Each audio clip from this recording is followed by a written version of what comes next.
Hey guys, Kenny here. I'm here to review the 2010 horror thriller mystery Saw 3D.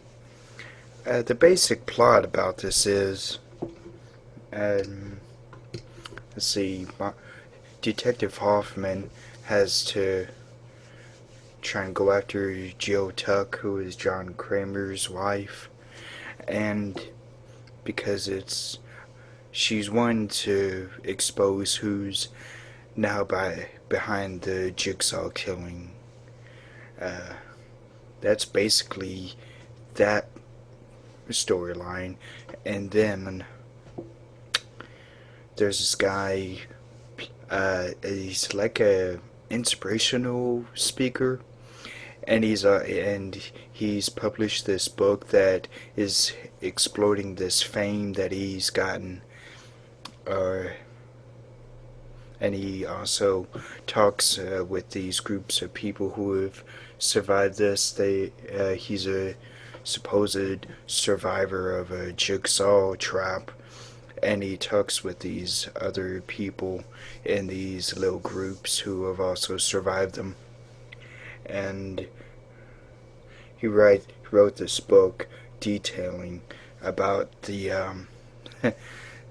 experience, and then he ends up going through these series of traps trying to save people that are, I don't know if they're near and dear to him, but they're people that he's worked with, and I guess he's formed a really close bond with them.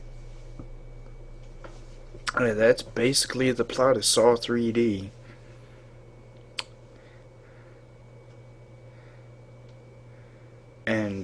And John Kramer, who's Jigsaw, played by Tobin Bell, also had uh, he has kind of a key story point with Bobby Dagan, played by Sean Patrick Flannery. He's the inspirational speaker. There, there's a key scene in this that explains why Bobby is going through these series of traps. So that's basically what Saw 3D is, and I really did enjoy this more than I thought I would. I know that there was debate problems with the director position. I think it was Kevin Groedert who I think he directed Saw 6. Yeah. And he was set to direct, I think, Paranormal Activity 2. Let me see. Yeah, he was set to direct Paranormal Activity 2, but then,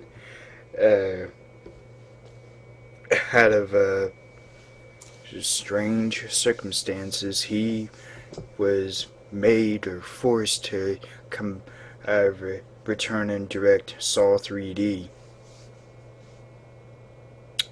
And I think there was David Hackle, who had directed Saw 5, was set to direct Saw 3D, but that didn't go through. And I think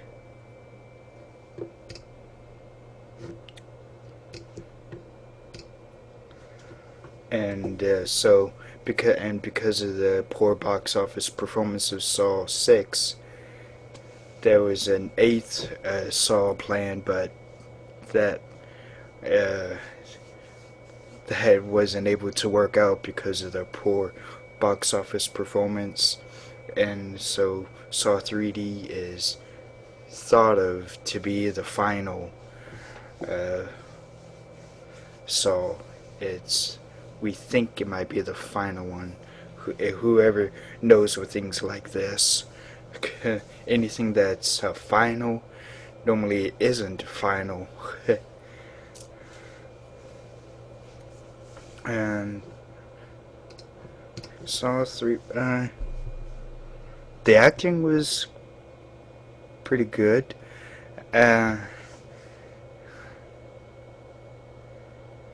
The some of the traps were not every one of them were really very good. Not all of them, no. Some were good. Uh, it's mostly the 3D was used very well, in my opinion. There's not much things that are flying at you like uh, or seeing. You don't see much things that are like saws going at your face, but there's more blood and guts that are going at your face, flying at you. So that's a plus. And I think this movie was actually shot in 3D, not converted. It was shot in some new kind of 3D format. It was shot in a new 3D format. Let's see.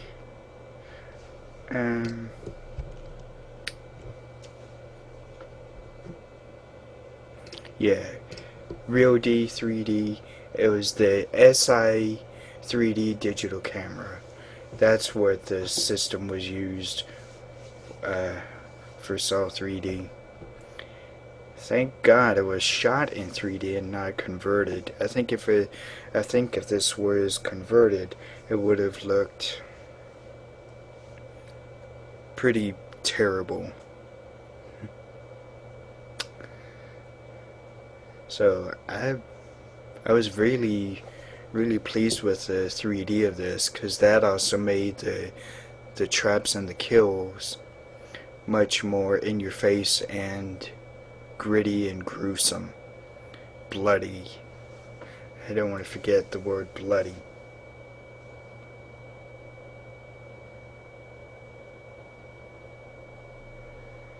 I saw 3D was compared to My Bloody Valentine 3D last year, when saying because people would want several moments of objects